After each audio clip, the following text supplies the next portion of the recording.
And after a while, you just want to say, fuck them. Fuck these knuckle-dragging, neck-bearded, dry-dick, bad-skin-having, no-hose-getting, keyboard warrior, bitch-ass, punk-ass, bet you not gonna say it to my face-ass, incels, nig-cells, right-cells, curry-cells, and everything in between, motherfuckers. All of y'all motherfuckers in my comment section, subtweets, DM, and especially on Reddit, eat a dick, like, share, and subscribe. Ladies and gentlemen, today on the internet, Fd Signifier has openly admitted to not caring about what the other side has to say regarding men's mental health. A staple of good faith acting right there. Well, at least he is honest. Just goes to show that when he himself is labelled as a grifting, misandrist male feminist, instead of engaging with those perspectives, he just says, fuck him. He does like to say that anyone who disagrees with him just simply misunderstands his perspective. But maybe in truth, he's the one that simply doesn't understand the more right-leaning perspective. That we can provide advice that's helpful and useful, rather than bleating on about the supposed evils of masculinity. Fuck him. If it hasn't been made clear before, I'm making it clear now that going forward to a certain portion of that population, I'm not the person to help. For those super stuck in that worldview, the path out isn't going to start with me. I've moved past being annoyed, and I'm just going to focus on those who are here to learn and actually grow. And if you have to, go through, an Abba and preach phase before you get to me, cool. Let's start by saying that this guy's rhetoric puts forth that if you disagree with him, you must be an incel. Fuck him. A shaming tactic commonly used by the left to fearmonger people to believe in their ideology. Otherwise, you are othered as some deplorable, trying to force men to be politically correct if they want to get laid. Nice. It cheapens discourse and is simply a grifting tactic. There are plenty of male feminists out there that get nothing.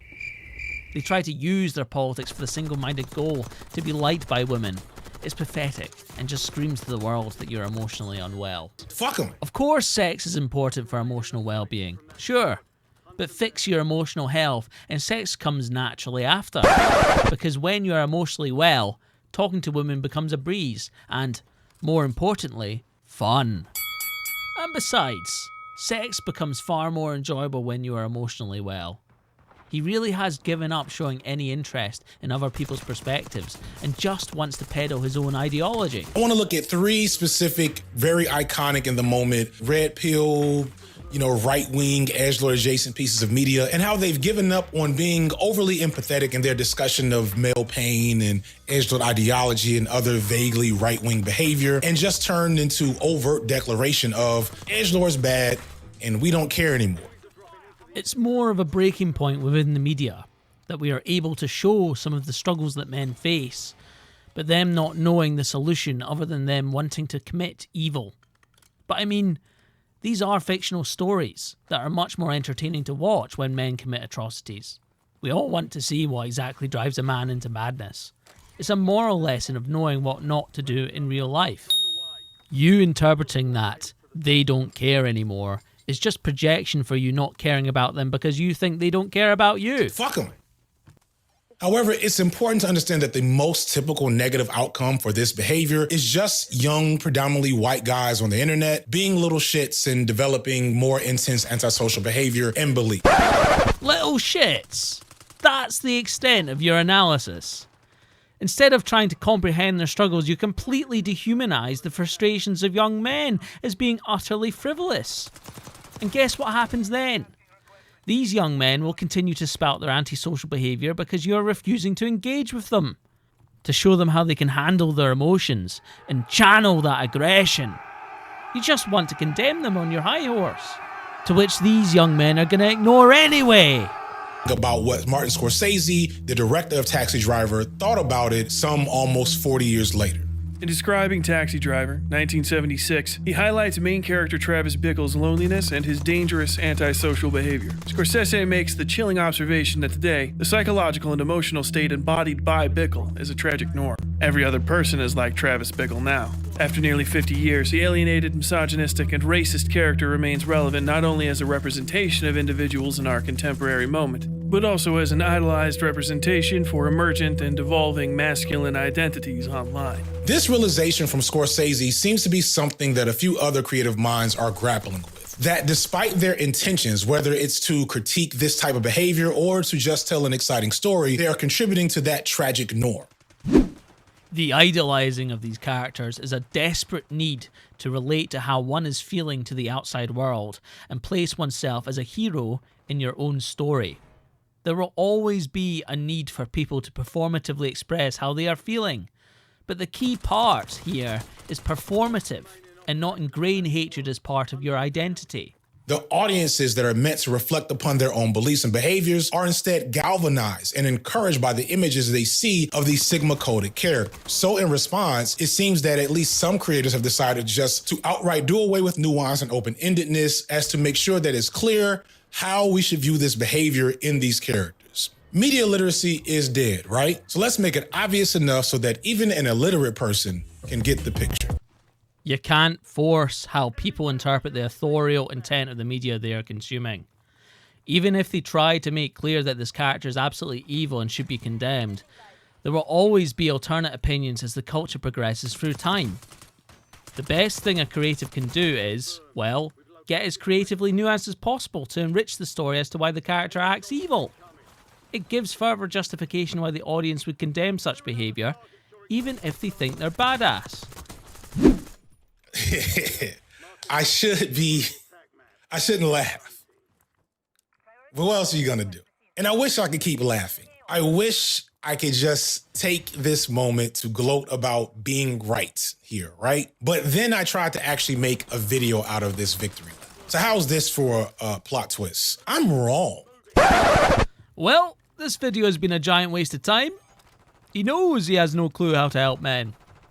This video started out as a B-sides where I would, do a victory lap on those previous takes on the topic after seeing the response in real life people. Like I don't think Todd Phillips or anybody that wrote The Boys saw my old Edgelord video, but I definitely feel like they felt there was a need to be more explicit and direct with their messaging so that they wouldn't be criticized the way that I tend to criticize this type of media. But as I wrote it, more ideas developed, and then I thought about the Attack on Titan thing, and I did a victory lap about that already.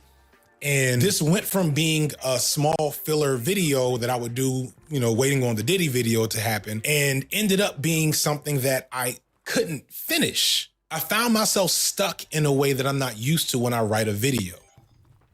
Maybe being obsessed with the message that people should not interpret media opposed to authorial intent was the wrong approach for the video after all. Freedom of speech, anyone? Something about being correct here in my original criticisms of this media. Oh, maybe not. Didn't feel like it should. Yes, I was right. Or at a minimum, the way I was looking at things seemed to be indicative of the way some of these creators were starting to look at things too. But that feels meaningless now that I'm thinking harder about what is actually happening here. The nihilism of creatives brings nothing to the table in helping young men. It simply provides no compass for young men growing up trying to deal with negative emotions. Nothing to refer to because the media is refusing to take their pain and frustration seriously. The problem is we don't have counter-indoctrination and counter-propaganda. This is not simply about teaching a student. It's about waging intellectual and psychic warfare. Your channel is propaganda, to disregard the feelings of men in the name of equality and diversity. This discourse is juxtaposing men, especially white men, against everyone else due to power imbalances within society. Have you considered that the premise could just be a wrong way to view the problem to begin with? We have to be Propagandists. we have to employ counter-indoctrination. It's not a fair fight, and we should not fight fair. Counter-indoctrination is just doctrination of your own ideology. We need less stories about sad white men that save today with inherently right-wing antisocial behavior where we say, see, look how bad that is and look how good we are for noticing it. No, this is just what your ideology forces you to do, to just condemn these behaviors on a surface level without ever going deep enough to say anything of substance. Instead, we actually need stuff where we imagine the world we're fighting to see coming into fruition and imagine battles we actually have to win that world. We need more stuff like Star Trek. We need a world where they've already fixed so many of the problems that we suffer under now. Something I can agree with, more Star Trek. But in those utopias, they cannot tell us how we get there in reaching a more just society, just brief hints at what it could look like. And that lends itself to an overinflated sense of the value of what we do and just being able to recognize the harmful messages in the media. We think because I or insert your favorite video essayist here says thing bad and here's why, that we have somehow solved the problem of the thing being bad. But that's not the reality. The reality is that we live in a society. This is because you offer no practical solution other than just moaning and claiming to be critical, when really it's just adding any and all isms to everything you can think of.